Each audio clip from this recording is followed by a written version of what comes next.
কি শক্ত কাঠ রে বাবা! এইটুকু কাঠ ফাড়তে গিয়ে দম বের হয়ে যাচ্ছে। আগে জানলে এই গাছটা কাটতামই না।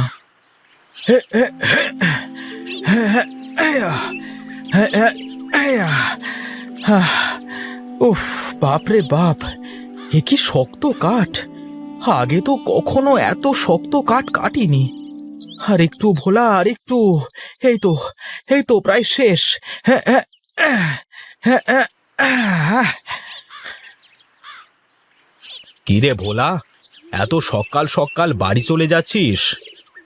কি আর করব, যে একটা গাছ কেটেছি ফাড়তে গিয়ে আমার শরীরের সব বল চলে গেছে। কাঠ কাটা যে বড়ই কষ্টের কাজ রে ভোলা। গায়ের জোর না থাকলে যে এ কাজ করা যায় না। হ্যাঁ, এইটুকু গাছ কেটে ফাড়তে গিয়ে আমার 2 কেজি চালের খিদে লেগে গেছে। তা বাড়ি পর্যন্ত যেতে পারবি তো নাকি? তার বলতে, আগে বাড়ি পর্যন্ত যাই, কটা খেয়ে আবার যেতে হবে কাঠগুলো বাজারে বিক্রি করতে। বেশ বেশ, যা। তাহলে আমিও তাড়াতাড়ি একটা গাছ কেটে আসি, একসাথে বাজারে যাওয়া যাবে। ঠিক আছে রে, বোঝা মাথায় করে আর দাঁড়িয়ে থাকতে পারছি না, আমি গেলাম।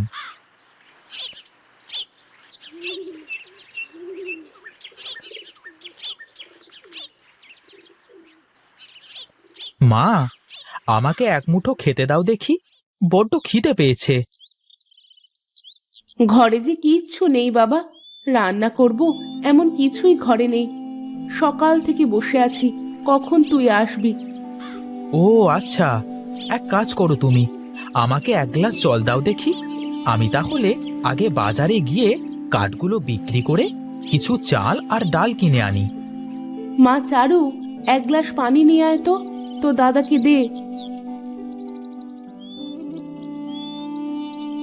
এই নাও দাদা, পানি। কি পোড়া কপাল আমার, কাজ করে এসে খিদে পেটে শুধু পানি খাচ্ছিস, আর আমি মা হয়ে তা দেখছি। আমার যে সহ্য হচ্ছে না বাবা।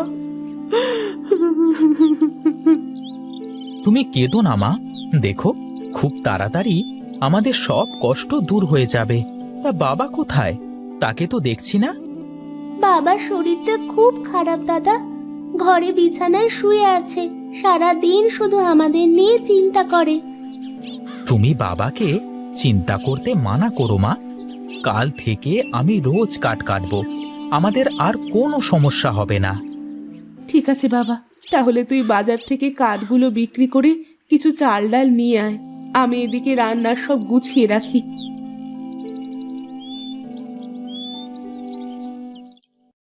কে গো, কে গো তুমি বাছা? তোমাকে তো এর আগে কখনো দেখিনি। আগে আগে আমি ওই হরিহর কাঠুরিয়ার ছেলে। আমার বাবা অসুস্থ তো, তাই আমি কাজ করছি। ও আচ্ছা আচ্ছা, তা কাঠগুলো মাথা থেকে নামা দেখি।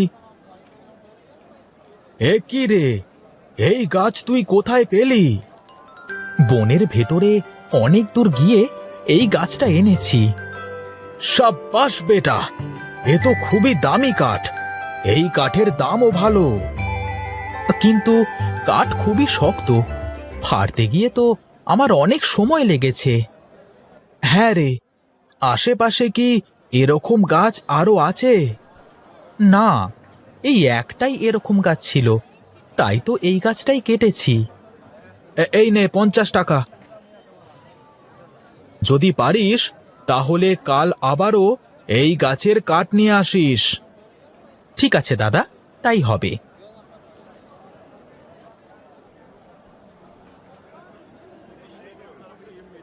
দাদা, আমাকে 2 সের চাল আর 1.25 সের ডাল দেন দেখি।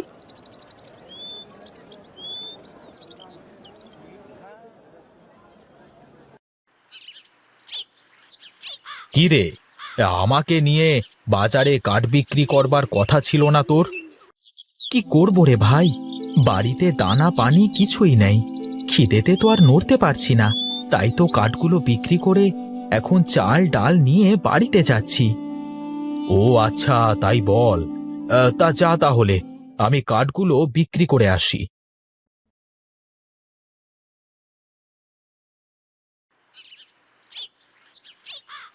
তুই চলে এসেছিস বাবা?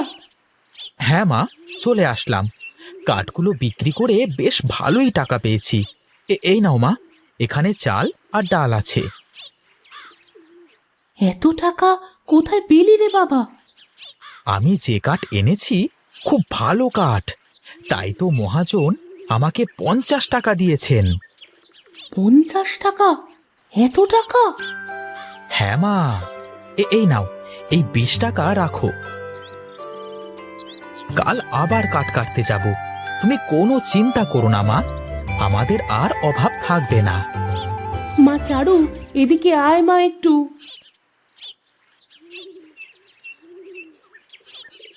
বলো মা, কি বলবে? শোন, এই টাকাটা ঘরে রেখে আয়।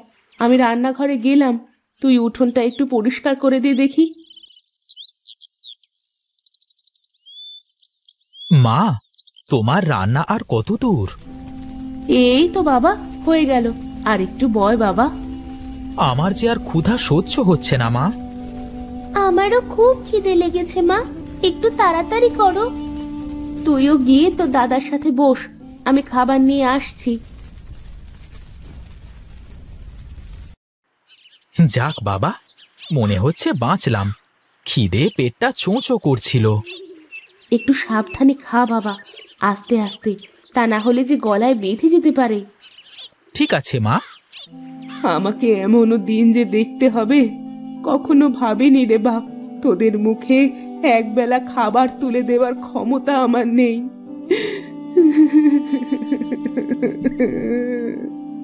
কেঁদো না মা, দেখো এখন থেকে আর আমাদের কষ্ট থাকবে না। তুমি বাবাকে কিছু খাইয়েছো? তার খাওয়া আর না খাওয়া সমান কথা, পড়ে আছে, কখন জানি জানটা বেরিয়ে যায়। তুমি চিন্তা করো না মা, বাবা সুস্থ হয়ে যাবে। শোন বাবা ভোলা, আমার আমার সময় ফুরিয়ে এসেছে। আমি বোধহয় আর বাঁচবো না। এমন করে বলো না বাবা, তুমি না থাকলে যে আমরা অনাথ হয়ে যাব। সবাইকেই তো একদিন না একদিন মরতেই হবে। আমিও আজ নয় কাল। হ্যাঁ, তোকে তোকে একটা কথা বলি বাবা, খুব মন দিয়ে শোন। বলো বাবা, কি বলবে বলো। তুই বনে কাঠ কাটতে গেলে বনের পশ্চিমে একটা বড় বাঁশ বাগান দেখতে পাবি। ওই বাগানের সব বাঁশ একদম মিচমিচে কালো। ওই বাঁশ কেটে রোদে শুকালে কয়লা হয়ে যায়, কিন্তু কিন্তু সবাই ওই বাঁশ কাটতে পারে না। কেন বাবা, ওখানে কি কিছু আছে? হ্যাঁ রে বাবা, ওই বাঁশে যেই কোপ দেয় তারই আমার মতো অবস্থা হয়ে যায়। তাই তোকে আগেই সাবধান করে দিলাম, ওদিকে যাস নে বাবা। ঠিক আছে বাবা। বাবা, এভাবে তুমি আমাদের ছেড়ে চলে গেলে বাবা, আমরা যে অনাথ হয়ে গেলাম বাবা। ওগো, তুমি আমাদের একা রেখে চলে গেলে, এখন আমাদের কি হবে গো? আমরা দু ভাই বোন যে আজ থেকে অনাথ হয়ে গেলাম মা। তোমরা তোমরা বাবার কাছে থাকো মা, আমি বাবার মুখাগ্নি করবার ব্যবস্থা করে আসি।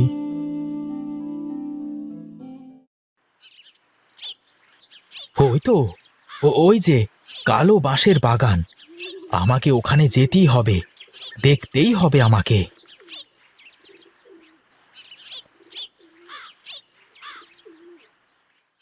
কই, এখানে তো কাউকেই দেখতে পাচ্ছি না। তাহলে কি থাকতে পারে এখানে এমন?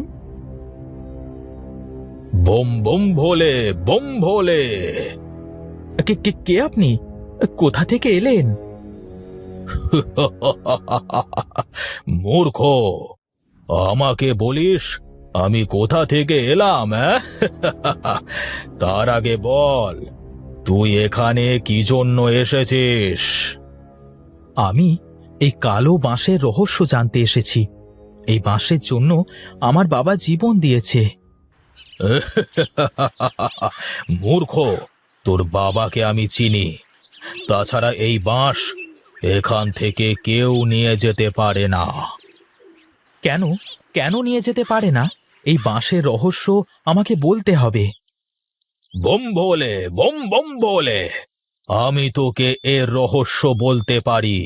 তুই এই বাঁশ কেটে নিয়েও যেতে পারবি, কিন্তু তার আগে তোকে একটা কাজ করতে হবে। বলুন সাধু বাবা, আমাকে কি করতে হবে? আপনি যা বলবেন আমি তাই করব। এই নে, এই পানির পাত্রটা ধর।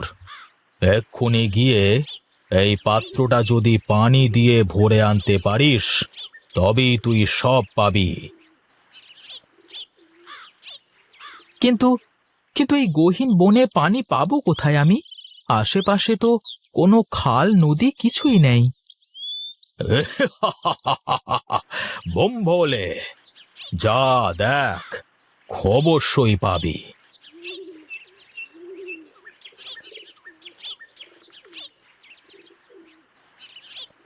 আরে, এটা সেই গাছটা না?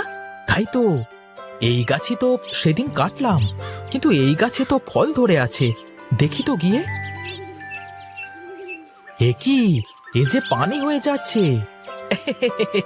আমি পানি পেয়ে গেছি পানি।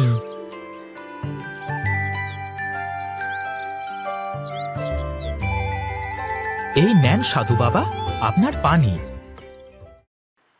সাব্বাস বাছা, তোর তো মাথায় বুদ্ধি, গায়ে জোর আর পরিশ্রম করবার ইচ্ছে আছে।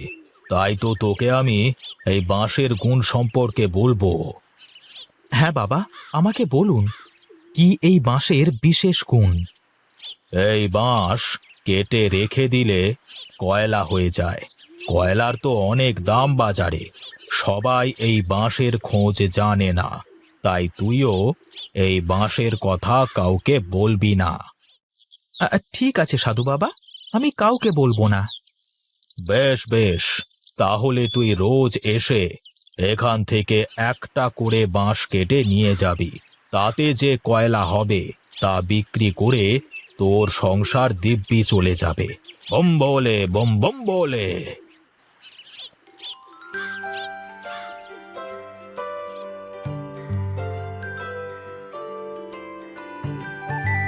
কি রে বাবা, আজ কাঠ না কেটে এই বাঁশ কেটে আনলি যে?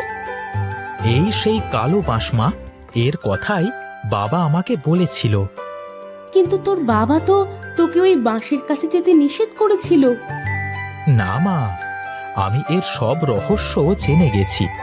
দেখো, আমরা কত তাড়াতাড়ি বড় লোক হয়ে যাই। কিভাবে এত তাড়াতাড়ি বড়লোক হবি রে বাবা? দেখো মা, বাঁশের টুকরোগুলো রোদে কেমন কয়লা হয়ে গেছে। হ্যাঁ মা, দেখো বাঁশের টুকরোগুলো কেমন রোদে শুকিয়ে কয়লা হয়ে গেছে। দেখো মা দেখো, মনে হচ্ছে কয়লার খনিতে যেমন কয়লা থাকে ঠিক তেমনই। আমার তো কিছুই বিশ্বাস হচ্ছে না রে বাবা।